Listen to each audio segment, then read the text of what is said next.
Welcome to the Totally Honest Cooking Show. My name is Mark. Today we're doing potato soup. So we're going to start by putting our stock pot over medium heat and dropping in 6 slices of thick cut bacon.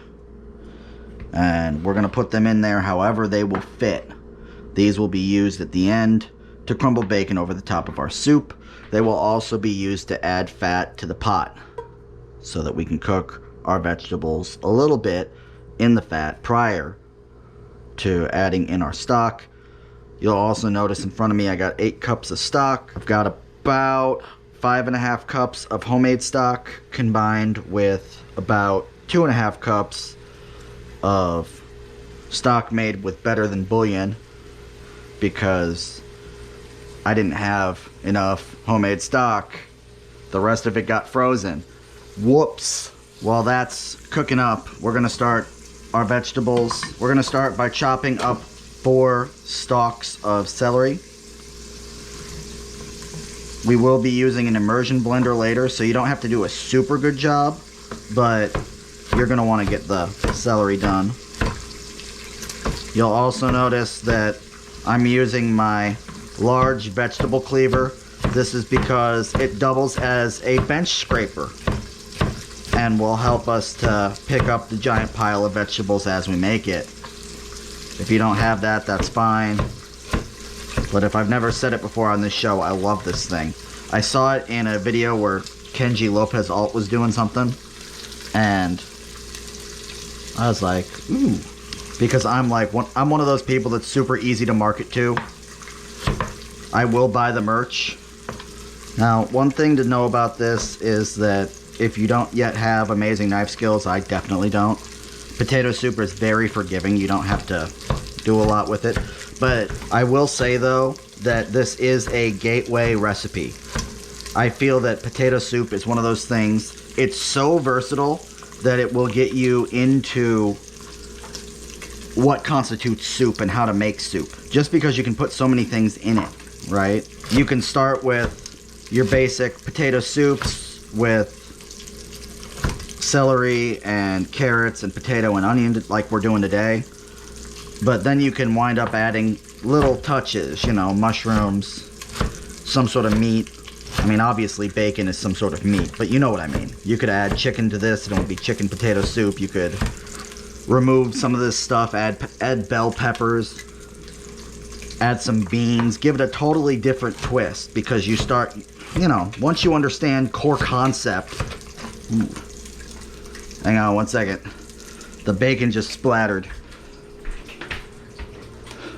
I do recommend an apron when working with bacon. Now, you could use a bacon weight or something to hold this down.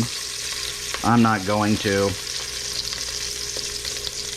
I usually just hold it in place like that. And if it curls up too much, oh well. It's bacon and it's soup. If I wanted it to look perfect, I would use a different pan that was the appropriate size for bacon. But here we are. Anyway, I'm talking too much.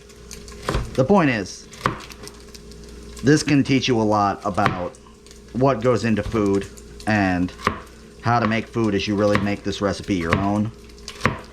This started, I think, with a recipe I found online, I think from the Pioneer Woman. And it's a very similar recipe, but it's no longer the same recipe as I've adjusted pretty much all the things. I'm gonna go ahead and lower the temperature on the bacon from a 6 to a 4. It's cooking a little lot faster than I anticipated and popping a little more. Do the potatoes last. I'll do the onion next because it's easy. Okay, we're doing an onion. We might do 2, depends on how it looks.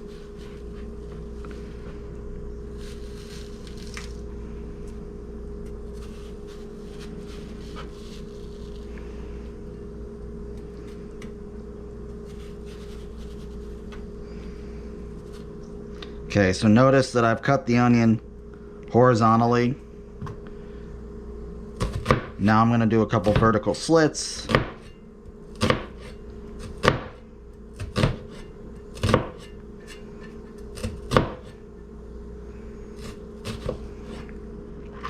So we've cut it.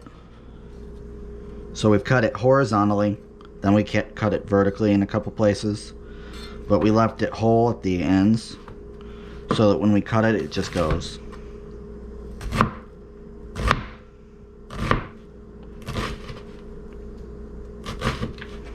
See? Careful not to cut all the way through, especially if you're using a giant knife. Stop if you need to move the bacon over.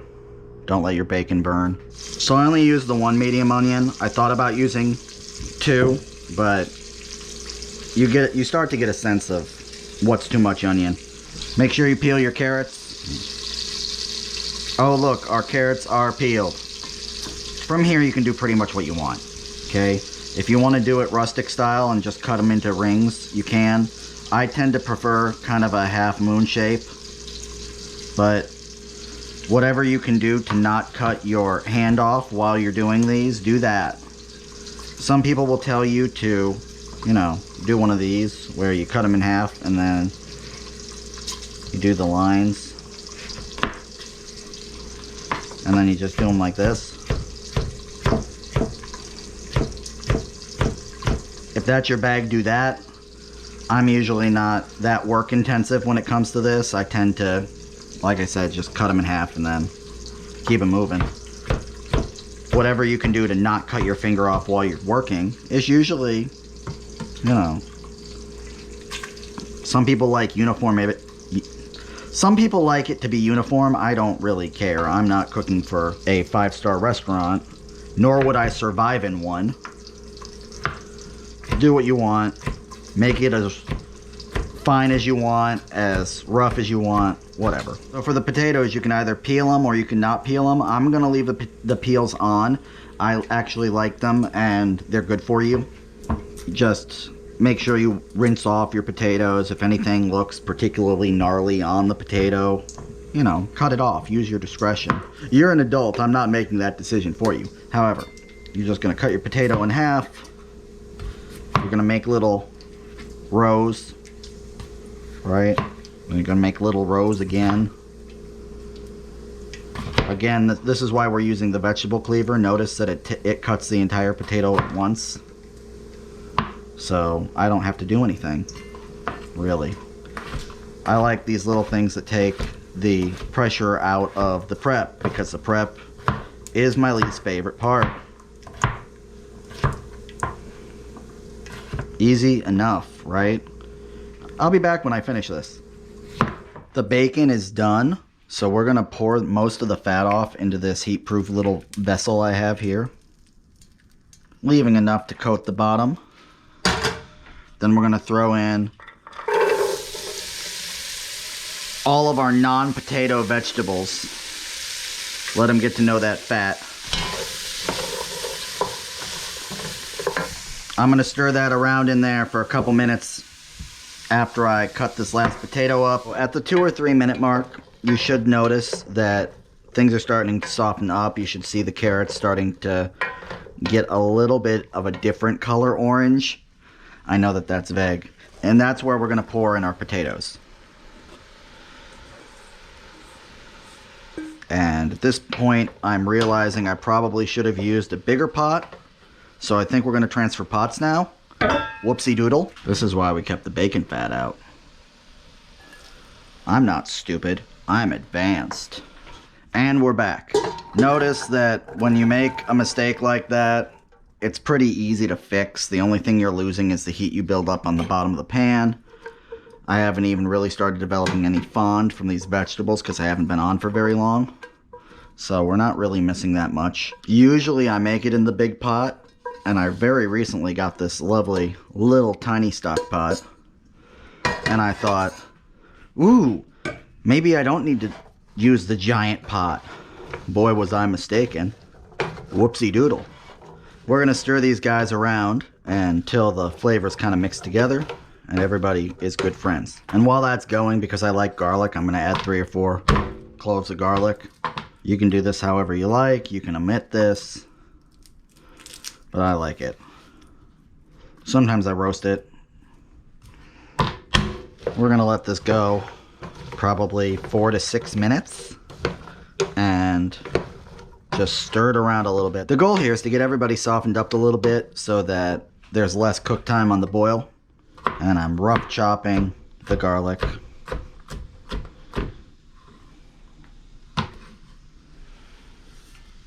And at this point, we're also going to season. I'm going to do about a teaspoon of salt. I put in about a teaspoon of salt because I didn't really season this when I was making the broth, because it's better to season it while you're using it. I'm also going to put in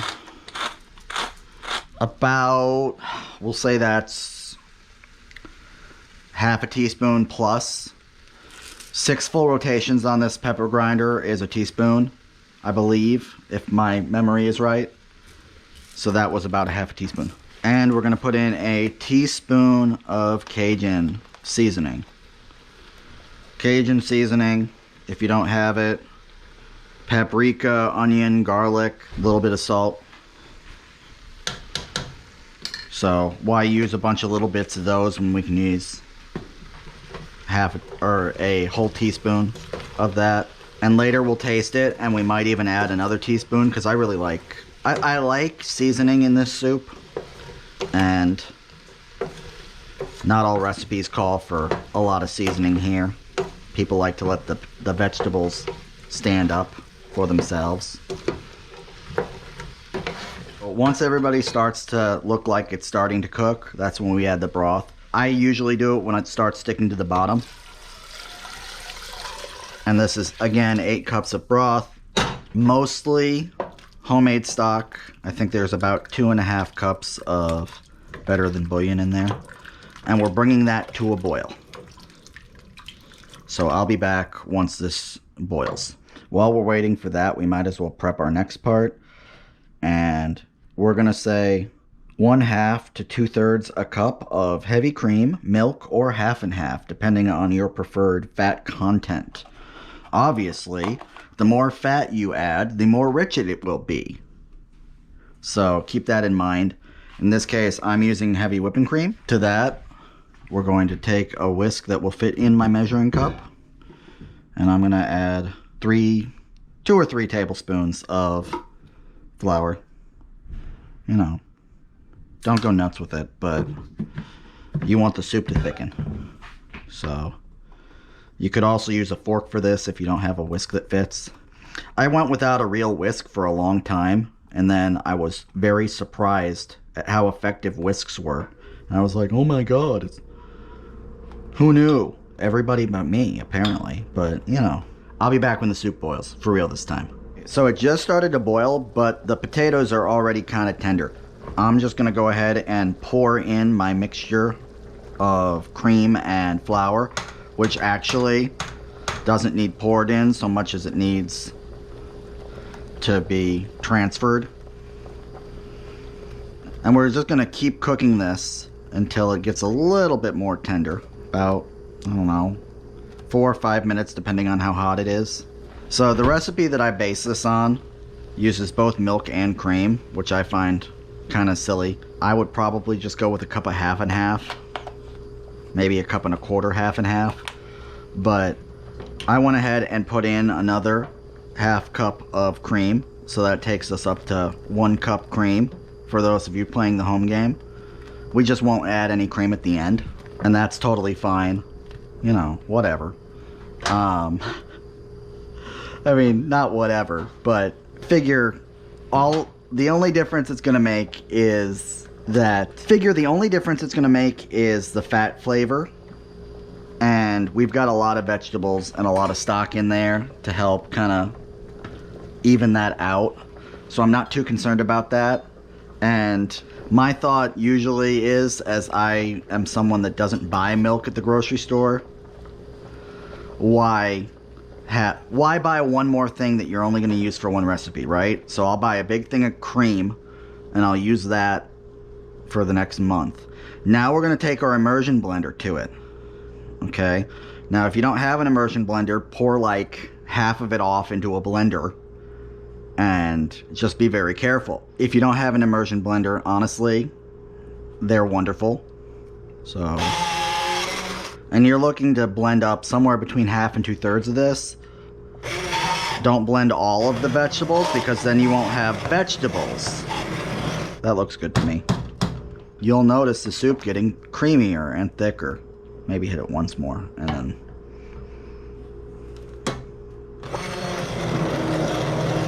Okay, we're pretty much ready to serve, which is good because I'm hungry. So having tasted it, I'm gonna say another teaspoon of the Cajun seasoning and 2 more full twists of freshly ground black pepper. We're gonna go ahead, give that a little twiddle. And we're ready to serve. If you want to garnish, you can serve this with bacon, sour cream, cheese. If you're going for the graham, I recommend all 3. If you're somebody that likes food photos, I like all 3 together. However, it is a little decadent. So if you're worried about, you know, fat, cholesterol, that sort of thing, moderation is key, but it is otherwise somewhat healthy. That dollop of sour cream at the end makes up for the lack of finishing cream. And honestly, it's plenty creamy because we put cream in it. But again, you can use milk cream or half and half. I don't find that you miss the milk if you use the cream, and I don't find that you miss the additional cream at the end if you use the cream. And honestly, you don't need it at all. You can just use milk. But I like a little decadence when I do this. Anyway, we're going to crumble up our bacon. Go as fine as you want on this. I'm going to leave it somewhat in chunks. Move bacon around, make it look like we got lots. And then because I have it, we'll add a little smattering of cheese around the outside, And here we are. Potato soup. Delicious. Like, subscribe, hit the little bell, tell a friend, maybe a friend whose name begins with the letter D or Z, or just dispense with the letter convention entirely and go nuts. Tell a friend. Okay, see you next week.